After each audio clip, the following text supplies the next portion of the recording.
What the fuck? Starting December 13th, ARC B580 limited edition from Intel and partner designs will be available starting at $249.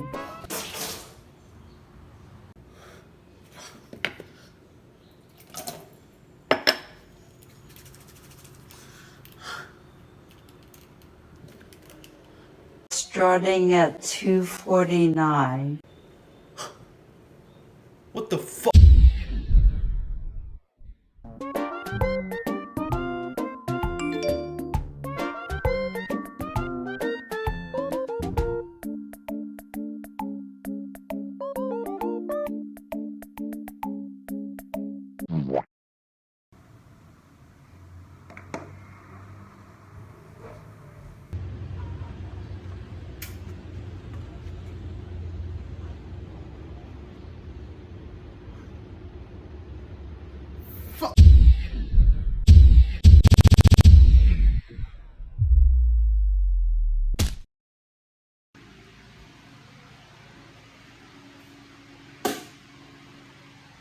I think it's finally time to replace this. Now clearly you must be wondering, what could you have possibly replaced this with if the ARC B580 wasn't even in stock anywhere in the Philippines?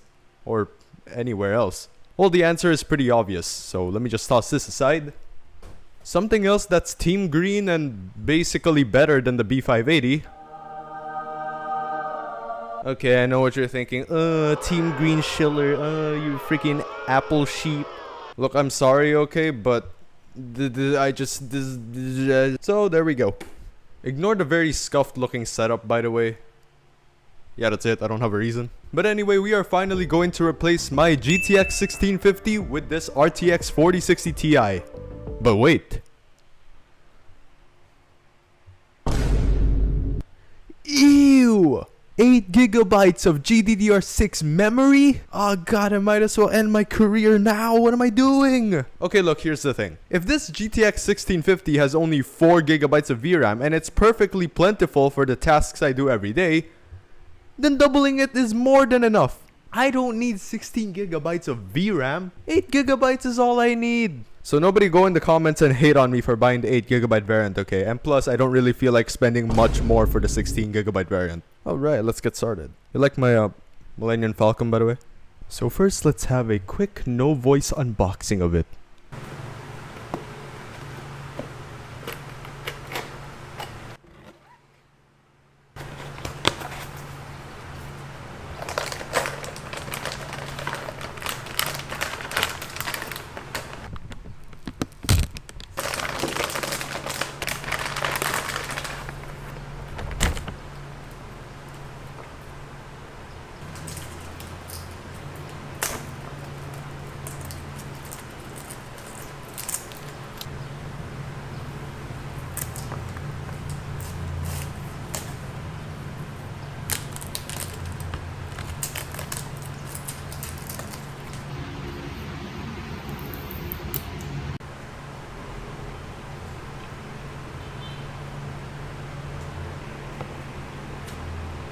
And there we go, the beautiful RTX 4060 Ti. This variant in particular is MSI's Ventus 2 times. I didn't bother getting the triple fan one because I don't think I need it. So this right here is gonna be my brand new daily driver. And here we have my good old PC, finally getting the upgrade that it deserves. So real quick, let's get my GTX 1650 removed.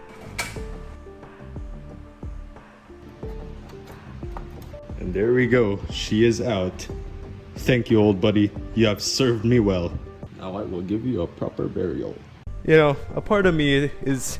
It's kind of hard to say goodbye to an old GPU that served me for, what, almost 3 years now, but... You know what? It's finally time for a change. So goodbye, GTX 1650. You're gonna stay in your box forever. I'll just toss you aside right here. And here is now the... Frick. Here is now the new upgrade, the RTX 4060 Ti. So let's install it. So I'm currently running a 550 watt PSU. The TDP of the 4060 Ti is 160, and honestly it's very power efficient, so I don't really have to upgrade my PSU. Also, by the way, this weighs decently more than the GTX 1650, so hopefully I don't need an anti-sag bracket or something for a two fan card. Alright, in you go. It's almost in. There we go. Wow, it's sagging really bad. Wow, do you see that? Oh, I'm gonna have to screw this in fast. Linus, please, screwdriver. So yeah, you wanna hold up your GPU while you're screwing this in, just so, you know, it doesn't look like it's falling. There we go.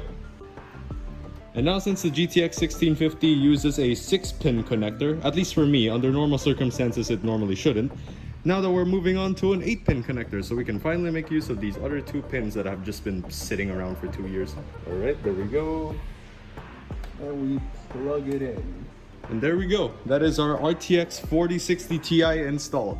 So let's see if it'll boot.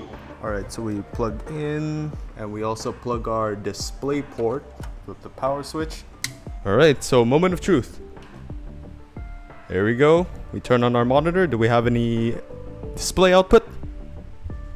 Oh yes, it's beautiful. Certified golden IT strikes again. Alright, let's get my mouse and keyboard. I'm gonna finally witness its first power on cycle. Oh my god, what is this? Well, we have some resolution issues, so let's fix that real quick.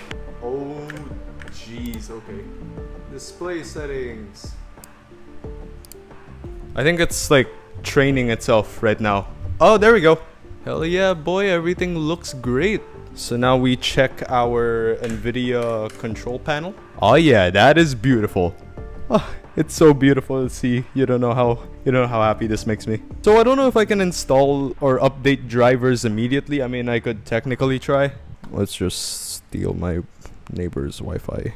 Okay, no, I'm just kidding. I'm not gonna do that. Anyway, so to install drivers, you normally just have to go to the NVIDIA app, which by the way, it used to be the GeForce app, but not anymore. And yeah, since I don't have a network connection right now, I can't really see if there are any driver updates, but oh, well, it says up to date, but again, it's probably just because I'm not connected to the internet, so who knows. But anyway, yeah, there you go. Alright, so now that we have our 4060 Ti installed, I'm gonna give you guys a little benchmark test between the two cards. I'm gonna tell you now, they're not the most professional thing you'll see in the world. Like, it's not like the most accurate benchmark, but like, it's just for personal reasons, you know? I wanna see how it compares between the two of them. So yeah, I hope you enjoyed this unboxing video, and I hope you enjoyed these benchmarks. I also will be commentating on them, by the way, so just letting you know. Here are the firm mark results for both of my cards at 1080p. The GTX 1650 gets around 15 FPS with a score of 923, while the RTX 4060 Ti gets around 55 FPS with a score of 3339.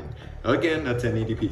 Here is Borderlands 3 at 1080p ultra settings. With the 1650, our FPS stays within the range of mid-20s to mid-30s with occasional FPS dips, especially in heavy activity environments. With the 4060 Ti, we get around high 50s to 60s, with occasional dips to 40 plus and some spikes of 70 FPS from time to time. Now, as most of you may know, Minecraft is more of a CPU heavy game rather than GPU, but I still wanted to try it anyway. With the 1650, we were getting around high 400s to low 500s with just wandering around. With the 4060 Ti, it's basically exactly the same. This goes to show that a better GPU doesn't necessarily make a game run better, such as Minecraft, excluding the use of shaders, which I forgot to test. Oops. For LEGO Star Wars The Skywalker Saga, at the highest settings we get around 60 to 70 FPS for the 1650, granted without heavy activity however. But with a 4060 Ti we get over 120 FPS, even making it to 160 at times. Again, granted, without heavy activity. Now here's a test that I didn't really record beforehand for the 1650, that was my bad, but believe me when I say that it was getting around 180 to 200 FPS on Valorant 1080p. But as you can see, the 4060 Ti performs decently the same, mostly because Valorant is already a very optimized game. Unlike most games today. Anyway, that's gonna do it for this video. Thank you guys so much for watching. A lot of my YouTube career has been like basically done by that GTX 1650, so I think it's only proper that it has a proper send-off. Okay, I don't know how I'm gonna do that, so whatever. But yeah, hopefully this 4060 Ti can carry my YouTube channel for the far future. Again, thank you guys so much for watching. I'll see you guys all next time. And I'm gonna enjoy my 4060 Ti now.